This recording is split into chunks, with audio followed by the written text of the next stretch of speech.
దేవుని ప్రియమైన బిడ్డలారా, ప్రభువైన యేసుక్రీస్తు వారి నామంలో మీ అందరికీ నా హృదయపూర్వకమైన వందనాలు చెల్లిస్తున్నాను. మరి దేవాది దేవుడు మనల్ని ప్రేమించి దయచేసిన ఈ మహోన్నతమైన సమయాన్ని బట్టి దేవునికి కూడా ఎనలేని లెక్కలేనని నా స్తుతులు చెల్లిస్తున్నాను. దేవుని బిడ్డలారా, దేవుడు మత్తయి సువార్త 18వ అధ్యాయం 20వ వచనంలో మనకు వాగ్దానం చేసిన రీతిగా ఇద్దరు ముగ్గురు ఆయన నామంలో ఎక్కడ కూడియిందరో అక్కడ వారి మధ్య ఉందని ప్రభు సెలవిచ్చారు. విశ్వాసము ద్వారా మనం కనెక్ట్ అవుతున్నాం. విశ్వాసము ద్వారా ప్రభు వారు మన మధ్య ఉన్నారు. దేవుని బిడ్డలారా, ఈ మీడియా ద్వారా మనము దేవుని నామంలో విశ్వాసము ద్వారా కనెక్ట్ అవుతున్నాం కనుక దేవుని వాక్యాన్ని ఆలకిస్తున్నప్పుడే గొప్ప కార్యాలు మీరు అనుభవించగలరు. దేవుని యొక్క వాక్యము సజీవమైంది, శక్తి కలిగింది, మహిమ కలిగింది, అధికారం కలిగింది. కనుక దేవుని వాక్యాన్ని ఆలకిస్తున్నప్పుడే మన హృదయాన్ని సిద్ధపరచుకొని శ్రద్ధగా ఆలకించినట్లయితే, వాక్యాన్ని నమ్మినట్లయితే ఆ వాక్యమైన దేవుడు మన జీవితాల్లో గొప్ప కార్యాలు చేయడానికి నిత్యము సిద్ధంగా ఉన్నాడు. ప్రియబిడ్డలారా, ఈరోజు దేవుని యొక్క వాక్యాంశము నమ్మకస్తులు అనే విషయం మీద మనం దేవుని వాక్యాన్ని ధ్యానం చేయబోతున్నాం. దేవుని వాక్యానికి వెళ్ళే ముందుగా చిన్న ప్రార్థన చేసుకొని దేవుని ఆత్మ సహాయాన్ని మనం కోరుకుందాం. కళ్ళు మూసుకుందాం, ప్రార్థన చేద్దాం.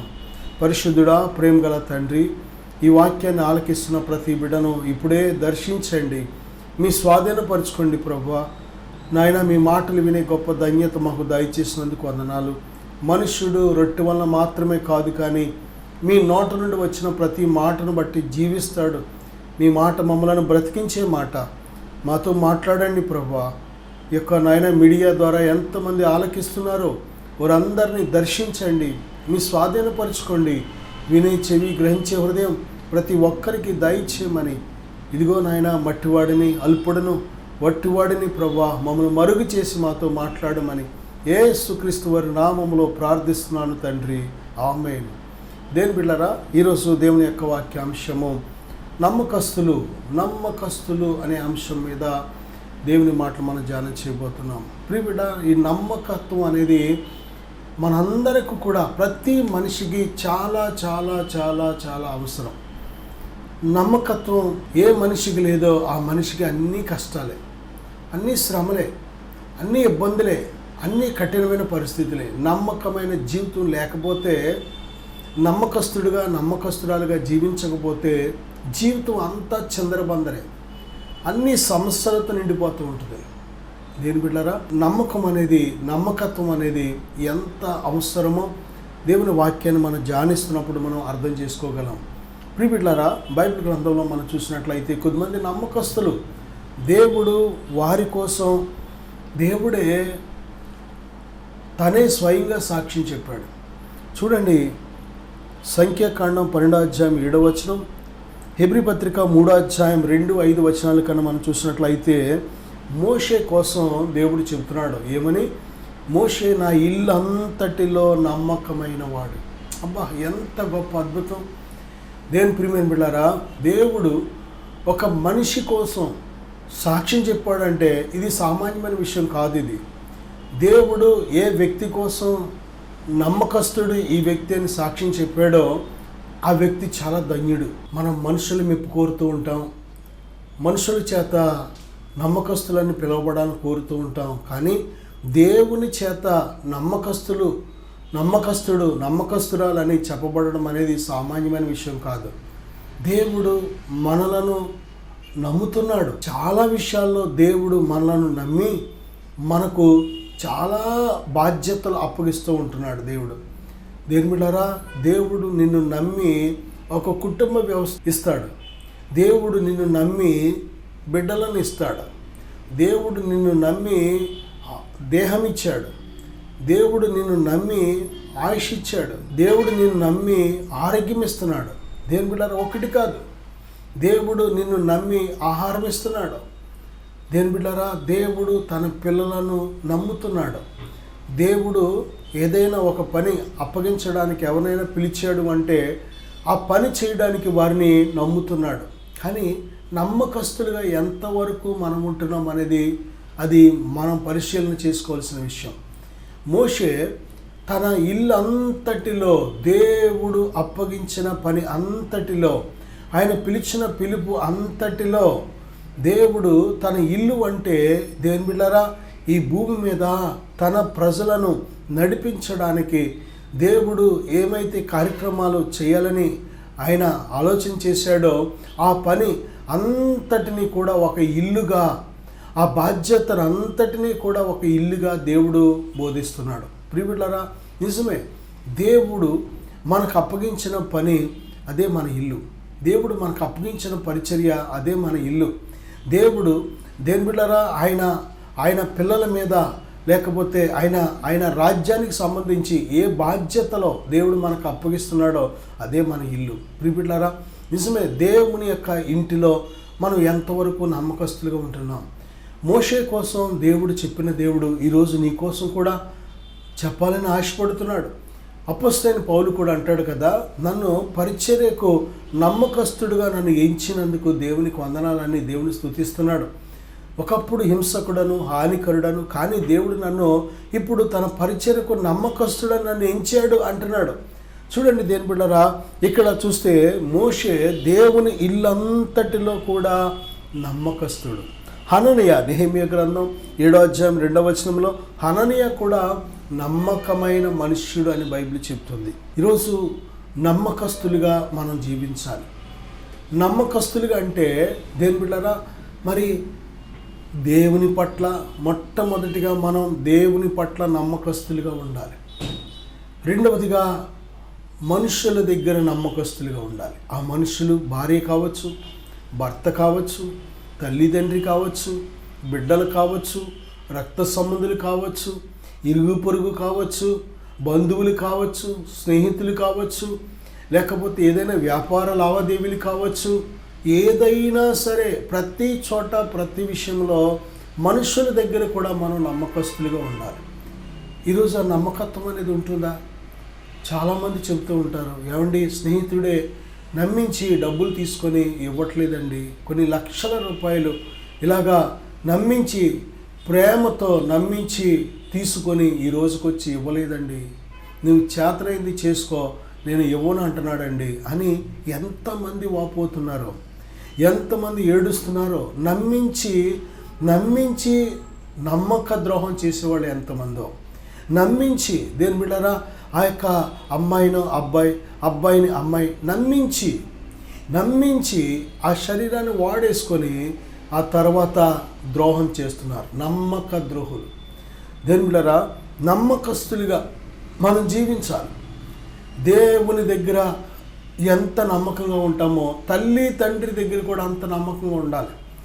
దేని బిడ్డ, ఈరోజు పిల్లలు తల్లిదండ్రి దగ్గర ఎంతవరకు నమ్మకంగా ఉంటున్నారు? తల్లి తండ్రి పెంచి పోషించి కని పెంచి పోషించి పెద్దవారిని చేసి వారికి ఎంతో వారి యొక్క చదువులకు కానీ వారి భవిష్యత్తుకి ఎంతో ధనాన్ని వారి కష్టార్జితాన్ని తల్లిదండ్రులు ఖర్చు పెడుతూ ఉంటే ఈ పిల్లలు ఆ యొక్క లేకపోతే దేని బిడ్డ బయటికి వెళ్ళారంటే ఎంతవరకు నమ్మకంగా ఉంటున్నారు? వీళ్ళు ఎంతవరకు నమ్మకస్తులుగా బిడ్డలు తల్లిదండ్రులకి లోబడి నమ్మకస్తులుగా బ్రతుకుతున్నారు? తల్లిని తండ్రిని మోసం చేయకుండా ఎంతమంది పిల్లలు నమ్మకస్తులుగా బ్రతుకుతున్నారు? ప్రిబిడ, నిజమే, భార్య భర్త పట్ల, భర్త పనికి వెళ్ళాడు అంటే, ఉద్యోగానికి వెళ్ళాడు అంటే, ఆయన ఏదైనా పని మీద బయటకు వెళ్ళాడంటే మరి ఎంతమంది స్త్రీలు భార్యలు వారి భర్తల పట్ల నమ్మకంగా ఉంటున్నారు? నిజమే దేని బిడ్డారా, ఆ యొక్క భర్త మరి బయటకు వెళ్ళాడు అంటే దేని బిడ్డారా ఇంటి దగ్గర ఉన్న ఆ భార్య పట్ల ఎంత నమ్మకస్తుడిగా జీవిస్తున్నాడు? ఈరోజు నమ్మకమైన భార్య భర్త దొరకడం అనేది అదొక గొప్ప ధన్యత అయిపోయింది. అందుకే గుణవతి అయిన భార్య దొరుకుట అరుదు, అట్టిది ముత్యము కంటే అమూల్యమైనదని బైబిల్ చెప్తుంది. గుణవంతుడైన భర్త దొరకడం అరుదైపోయింది, గుణవంతురాలైన భార్య దొరకడం అరుదైపోయింది. ఎందుకంటే నమ్మకస్తులుగా ఉండట్లేదు. దేని బిడ్డారా, లోకం అంతా కూడా దుష్టుని యందు ఉన్నది అని బైబిల్ చెబుతుంది. కాబట్టి ఈ లోకంలో చిన్న వయసు నుంచే సాతాను మోసానికి బలైపోయి, లోకపు ఆకర్షణలకు బలైపోయి, శరీర దురాశలకు బలైపోయి ఎంతోమంది నమ్మకమైన జీవితాన్ని పోగొట్టుకుంటున్న వాళ్ళు ఎంతోమంది. ఈ నమ్మకత్వం లేకపోవడం వల్లే వివాహాలు అయిన తర్వాత కూడా సమస్యలు, నమ్మకత్వం లేకపోవడం వల్లే విడాకులు, నమ్మకత్వం లేకపోవడం వల్లే చంపుకుంటున్నారు. నమ్మకస్తులుగా లేకపోవడం వల్లే ఎవరికి వారు చచ్చిపోతున్నారు, సూసైడ్లు చేసేసుకుంటున్నారు. నమ్మకముగా లేకపోతే నీ కుటుంబాన్ని చేతులారా నువ్వే పోగొట్టుకుంటావు. ప్రియ తమ్ముడు, చెల్లి, నా సహోదరుడా, సహోదరి, నువ్వు ఎంత నమ్మకంగా ఉంటే నీ యొక్క యజమాని దగ్గర నువ్వు నమ్మకంగా ఉండాలి. యజమానుడి దగ్గర నువ్వు ఎంత నమ్మకంగా ఉంటే నువ్వు అంత బాగుంటుంది నీ భవిష్యత్తు. దేని బిడ్డారా, నీ వ్యాపారంలో ఎంత నమ్మకంగా ఉంటే అంత బాగుంటుంది వ్యాపారం. నువ్వు చేసే పనిలో ఎంత నమ్మకంగా ఉంటే అంత బాగుంటుంది ఆ పని. దేని బిడ్డారా, అన్ని విషయాల్లో కూడా నమ్మకం. దేవుడు నమ్మదగిన దేవుడు. దేవుని పిల్లలమైన మనము కూడా ఈ నమ్మదగిన స్వభావాన్ని దేని బిడ్డారా మనం కూడా ధరించుకోవాలి. దేవుని పిల్లలమైన మనము దేవుడు ఎంత నమ్మకస్తుడో ఆయన మన పట్ల కానీ, తన న్యాయ విధుల పట్ల కానీ, తన వాగ్దానాల పట్ల కానీ, తన క్రియలలో కానీ, తన యొక్క అన్ని విషయాల్లో మార్గాలలో ఎంత నమ్మకస్తుడిగా దేవుడు ఉన్నాడో మనము దేవుని పిల్లమైన మనము కూడా అంత నమ్మకస్తులుగా ఉండాలి. నమ్మకంగా లేకపోతే ఆ బ్రతికినా ఒకటే, లేకపోయినా ఒకటే. నమ్మకంగా బ్రతకకపోతే ఈ భూమి మీద ఆ మనిషి వల్ల ఎక్కువ ప్రమాదం, ఎంతోమందికి గాయాలు, ఎంతోమందికి కన్నీరు. నువ్వు నమ్మకంగా జీవిస్తే నీ బ్రతుకు బాగుంటుంది, నీ వెనకాల నీ మీద ఆధారపడిన వారి బ్రతుకు బాగుంటుంది. నువ్వు నమ్మకంగా జీవించలేదనుకో నీ బ్రతుకు కన్నీరే. నిన్ను నమ్ముకున్న వారి బ్రతుకు, నీ మీద ఆధారపడిన వారి బ్రతుకు, లేక నిన్ను ప్రేమించే వారి బ్రతుకు, వాళ్ళ బ్రతుకులు కూడా కన్నీటితో నిండిపోతాయి. ఎందుకంటే భూమి మీద ఉన్న మనుషులు అందరము కూడా ఒకరి మీద ఒకరు ఆధారపడిన వారు. తల్లిదండ్రుల మీద పిల్లలు ఆధారపడ్డారు, పిల్లల మీద తల్లిదండ్రులు ఆధారపడ్డారు, భార్య మీద భర్త ఆధారపడి ఉంది, భర్త మీద భార్య ఆధారపడి ఉంది. దేని బిడ్డలారా, ప్రతి ఒక్కరి మీద కుటుంబం కానీ, ఆ కుటుంబ పరువులు కానీ, ఆ కుటుంబ మర్యాదలు కానీ, ఆ కుటుంబ భవిష్యత్తు కానీ అన్నీ ఆధారపడి ఉన్నాయి. కాబట్టి ఎంత నమ్మకస్తులుగా ఉంటే అంత బాగుంటాయి మన బ్రతుకు దినాలు. నా సహోదరుడా, సహోదరి, ఈరోజు ఎంతవరకు నమ్మకంగా బ్రతుకుతున్నాం? ఎంతవరకు దేని బిడ్డరా, మరి దేవుడు మనం నమ్మించిన బాధ్యతలను ఎంతవరకు మనం కొనసాగించగలుగుతున్నాం? ఎంతవరకు నా భార్య చాలా నమ్మకస్తురాలు, నా భర్త చాలా నమ్మకస్తుడు అని మంచి సాక్ష్యాన్ని పొందుకోగలుగుతున్నాం? ఎంతమంది నా పిల్లలు నమ్మకస్తులు అని తల్లిదండ్రుల చేత మంచి సాక్ష్యాన్ని పొందగలుగుతున్నాం? మా అమ్మ నమ్మకస్తురాలు, మా నాన్న నమ్మకస్తుడు అని బిడ్డల చేత ఎంతమంది సాక్ష్యాన్ని పొందుకోగలుగుతున్నాం? మరి ముఖ్యంగా దేవుని చేత ఎంతమంది, ఇదిగో ఈయన నా ఇల్లంతటిలో నమ్మకమైన వాడు, ఈమె నా ఇల్లంతటిలో నమ్మకస్తురాలని దేవుని చేత సాక్ష్యాన్ని పలుకుతున్నాం. డబ్బు విషయంలో నమ్మకంగా ఉంటున్నామా? చూపుల విషయంలో నమ్మకంగా ఉంటున్నామా? నడకల విషయంలో నమ్మకంగా ఉంటున్నామా? ప్రవర్తన విషయంలో నమ్మకంగా ఉంటున్నామా? నమ్మకము చాలా శక్తివంతమైనది. నీ నమ్మకత్వమైన జీవితాన్ని బట్టే నీకు విలువ. నువ్వు నమ్మకమైన జీవితం నీలో లేకపోతే అపనమ్మకస్తురాలుగా నువ్వు బ్రతికితే నీకు విలువ ఉండదు. ఏ మనిషి దృష్టిలో నువ్వు ఎప్పుడైతే నమ్మదగిన వ్యక్తివి కావని ఎప్పుడైతే వారికి తెలిసిందో ఇక నీకు విలువ ఇవ్వరు, చిన్న చూపు చూస్తూ ఉంటారు, ఒక మోసగత్తుగా నేను చూస్తూ ఉంటారు. దేని బిడ్డ, మన గురించి మనం చెప్పక్కర్లేదు, మన గురించి లోకం చదువుతూ ఉంటుంది. మన చుట్టూ ఉన్నవారు, మన పరిచయస్తులు మనను చదువుతూ ఉంటారు. మనం ఎవ్వరికీ కూడా మనం మంచోడమో చెడ్డోడమో చెప్పక్కర్లేదు. మన క్రియలే వారికి స్పష్టంగా కనబడుతూ ఉంటాయి. మన క్రియలను బట్టి వారి దృష్టిలో వారికి ఒక ఆలోచన కలుగుతుంది. వీళ్ళు ఇలాంటి వాళ్ళు, ఈవిడ ఇలాంటిది, ఈయన ఇలాంటి వాడు అని ఒక అవగాహనకు వచ్చేస్తారు. ఏ ఒక్కరి గురించి ఒక్కరు ఇతరులకి చెప్పక్కర్లేదు. మనను చూస్తున్న వాళ్ళు, వింటున్న వాళ్ళు, గమనిస్తున్న వాళ్ళు మన గురించి వాళ్ళు ఒక నిర్ణయానికి వస్తారు. నిన్ను గురించి నీ చుట్టూ ఉన్న జనం ఇటువంటి నిర్ణయాలతో ఉన్నారు. చాలామంది అంటూ ఉంటారు కదా, వాళ్ళు ఏమనుకున్నా నాకు అనవసరం అండి, నేను ఇలాగే బ్రతుకుతాను. ఇది లోకం, ఇది సమాజం. ఈ భూమి మీద నువ్వు కొద్ది కాలం కృపాక్షేమములతో నువ్వు బ్రతకాలి అంటే, నీ బ్రతుకు దినాలు నువ్వు క్షేమంగా వెళ్ళబొచ్చాలి అంటే, నేను ఇలాగే బ్రతుకుతాను, ఎవరేమనుకున్నా నాకు అనవసరం అంటే కుదరదు. నువ్వు అలాగ మొండిగా బ్రతికితే, మూర్ఖంగా బ్రతికితే, అపనమ్మకస్తురాలుగా బ్రతికితే అది నీకు ఏమాత్రం మంచిది కాదు. దైవజనుడిగా, దేవుని సేవకుడిగా చెప్తున్నాను, అది ఏమాత్రం నీకు మంచిది కాదు. మనము దేవుని దృష్టిలో దయ పొందాలి, మనుషుల దృష్టిలో కూడా దయ పొందాలి. దేని బిడ్డలారా, మనుషుల దయ నాకు అక్కర్లేదు, మనుషులు ఏమనుకున్నా పర్లేదు, నేను ఎలాగే బ్రతుకుతానంటే అది నీకు మంచిది కాదు, అది నీకు క్షేమము కాదు. చాలా విషయాల్లో నువ్వు ఓటమి పాలైపోతావు, నష్టాలు పాలవుతావు, కష్టాలు పాలవుతావు. చేతి దాకా వచ్చింది నోటు దాకా రాలేనట్టు మిస్ అయిపోతూ ఉంటావు. నా సహోదరుడా, సహోదరి,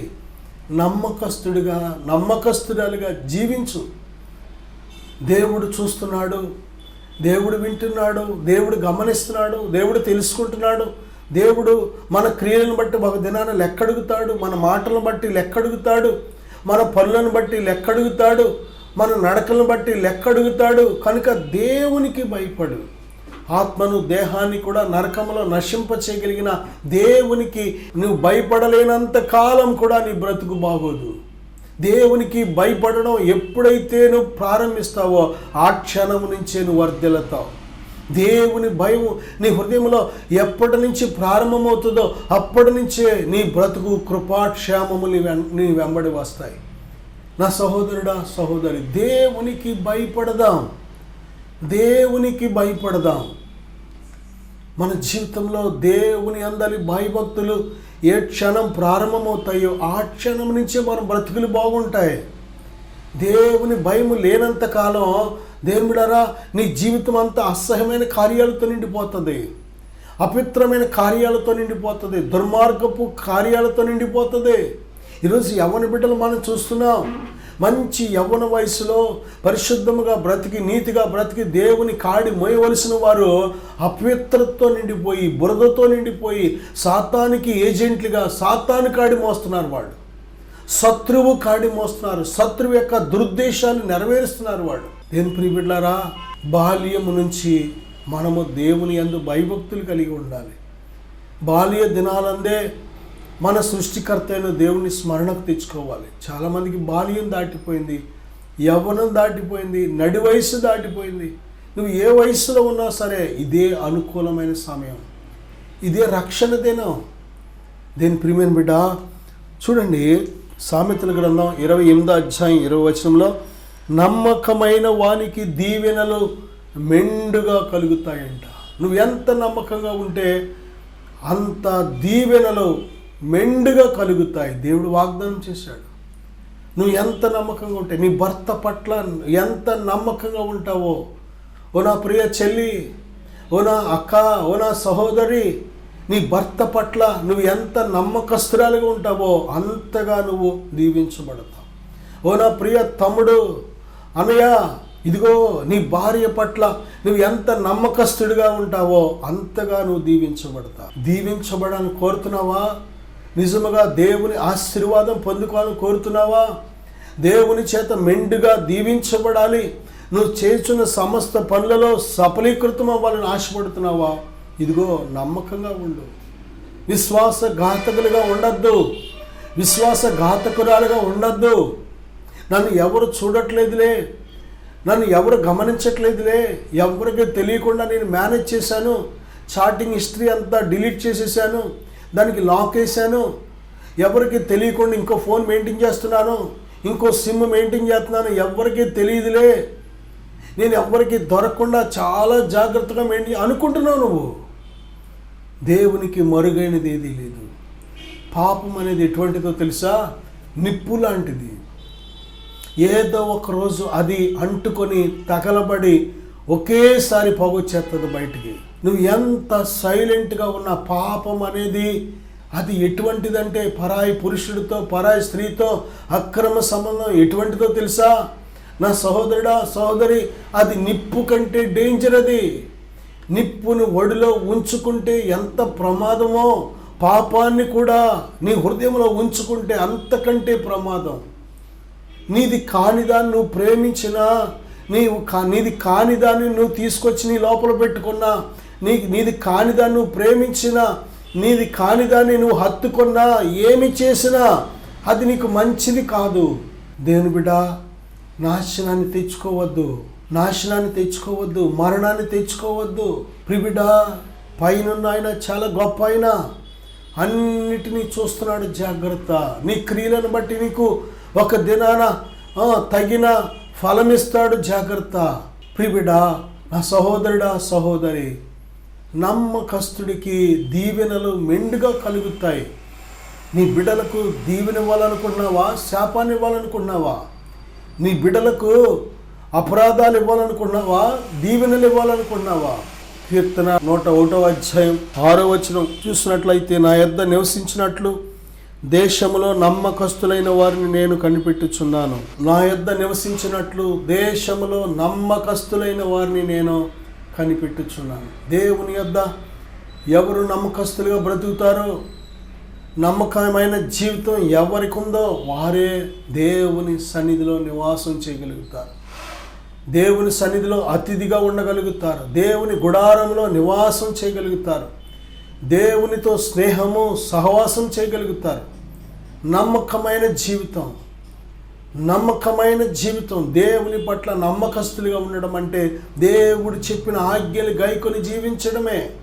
ఆయన ఆజ్ఞలు గైకొని జీవించేవాడే నమ్మకముగా ఉన్నట్టు. ఆయన ఆజ్ఞలు నువ్వు గైకొనకపోతే నువ్వు నమ్మకముగా లేనట్టే. నా సహోదరుడా, నా సహోదరి, దేవుని మాటలు వింటున్నాం, చదువుతున్నాం, కానీ ఎంతవరకు వాటిని మనం గైకొంటున్నాం? దేవుని మాటలు గైకొనకుండా, ప్రిబిడ్డ, బైబిల్ చెప్తుంది, ప్రభువా ప్రభువా అని నన్ను పిలుచు ప్రతివాడు పరలోక రాజ్యం చేరడు, కానీ నా మాటలు చొప్పున చేయువాడే ప్రవేశించునని ప్రభు చెప్తున్నాను. నా తండ్రి చిత్త ప్రకారము చేయువాడే పరలోక రాజ్యంలో ప్రవేశించునని ప్రభు స్పష్టంగా చెప్తున్నారు. ప్రభువా ప్రభువా అని పిలిచినంత మాత్రం పరలోకం వెళ్ళలేం. కానుక ఇచ్చినంత మాత్రం పరలోకం వెళ్ళలేం. ఒక బైబిల్ కొనుక్కొని చదివినంత మాత్రాన్ని పరలోకం వెళ్ళలేం. పేర్లు మార్చుకున్నంత మాత్రాన్ని పరలోకం వెళ్ళలేం. నీటిలో ఒక ములిగినంత మాత్రాన పరలోకం వెళ్ళలేం. మోసపోవద్దు. దేని బిడ్డ, దేవుని రాజ్యం వెళ్ళాలి అంటే తప్పనిసరిగా నమ్మకస్తులుగా మనం బ్రతకాలి. చూపుల్లో నమ్మకంగా బ్రతుకుతున్నావా? మాటలో నమ్మకంగా బ్రతుకుతున్నావా? నీ క్రియలలో నమ్మకంగా బ్రతుకుతున్నావా? నీ ప్రవర్తనలో నమ్మకంగా బ్రతుకుతున్నావా? నీ నడకలన్నిట్లో నమ్మకంగా బ్రతుకుతున్నావా? నీ మార్గాలన్నిట్లో నమ్మకంగా బ్రతుకుతున్నావా? ఒకసారి పరిశీలన చేసుకో. ప్రియ సహోదరుడా, సహోదరి, దేవుడు నిన్ను ప్రేమిస్తున్నాడు. శాశ్వతమైన ప్రేమతో నిన్ను ప్రేమిస్తున్నాడు. ఇదిగో ఇప్పుడైనా సరే నమ్మకస్తురాలుగా బ్రతకడానికి ఒక తీర్మానం తీసుకో. నేను మీకోసం ప్రార్థన చేస్తాను. విశ్వాసంతో ఏకీవిద్దాం. పరిశుద్ధుడా, ఘనమైన తండ్రి, ఇప్పుడే నాయన ఈ ప్రార్థన ఏకీవిస్తున్న ప్రతి బిడ్డను ఇప్పుడే చేయి పట్టుకో తండ్రి. బలపరచు నాయన, లేవనెత్తండి ప్రభువా. ఇదిగో సజీవ యాగంగా మీకు సమర్పించుకొని, వారి ప్రాణాత్మ దేహాలు మీకు సమర్పించుకొని, ఇది మొదలుకొని నమ్మకస్తులుగా జీవించుటకు సహాయం దయచేయండి నాయన. మేము మీ పట్ల నమ్మకస్తులుగా ఉంటున్నప్పుడు శత్రువు మమ్మలను ముట్టలేడు, శత్రువు మమ్మలను మాయ చేయలేడు, మోసము చేయలేడు, పడగొట్టలేడు. కారణం, నమ్మకస్తులను పట్టుకోవడానికి మీరు చేయి చాపి ఉన్నారు ప్రభువా. నమ్మకస్తుల చుట్టూ మీ కంచె కాపుదల భద్రత వేసినావు నాయన. శద్రకు, మేషకు, అబేద్నెగోలు నమ్మకముగా జీవించారు కనుకనే అగ్నిగుండంలో వారిని విడిచిపెట్టలేదు నాయన. మీ యందు నమ్మకస్తులైన వారి పట్ల మీరు కూడా నమ్మకస్తుడిగా ఉన్నావు తండ్రి. నాయన, ఇదిగో మేము మీ మాట వింటున్నప్పుడు మా ప్రార్థన ఆలకించుటకు సిద్ధముగా ఉన్న దేవుడు. దానియేలు సింహాల బోల్లో పడినప్పుడు అయ్యా ఇదిగో నమ్మకముగా జీవించాడు కనుక ఆయన నమ్మకస్తుడిగా నువ్వు రక్షించావు ప్రభువా. నిజమే నాయన, మేము నమ్మకస్తులు కాకపోయినప్పటికీ ఎన్నోసార్లు మా పట్ల మీ కృప చూపిస్తున్నావు నాయన. దినమంతా చేతులు చాపి ఎదురు చూస్తున్నావు తండ్రి. ఇదిగో నాయన, ఈ ప్రార్థనకి విసిన ప్రతి బిడ్డను కూడా ఇప్పుడే బలపరచండి, స్థిరపరచండి. వారి హృదయాలు మీ పట్ల నమ్మకంగా ఉండుటకు ఇప్పుడే స్థిరపరచబడునుగాక నాయన. ఇదిగో అస్థిరులుగా ఉన్న ప్రతి హృదయం, ఆ అస్థిరత్వాన్ని కలుగు చేస్తున్న ప్రతి చీకటి అపవాది వాడి క్రియలు కూడా యేసు నామములో తొలగి పొమ్మని జ్ఞాపిస్తున్నాను తండ్రి. అయా ప్రతి బిడ్డ హృదయం మీ పట్ల స్థిరముగా ఉండునుగాక.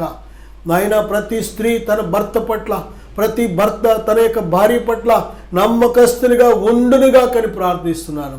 ప్రతి బిడ్డలు తల్లిదండ్రుల పట్ల నమ్మకస్తునిగా ఉండునుగాకని ప్రార్థిస్తున్నాను. బలపరచు తండ్రి, బిడ్డను దీవించి ఆశీర్వదించుమని యేసుక్రీస్తు వారి నామములో ప్రార్థిస్తున్నాను తండ్రి. ఆమేన్. God bless you.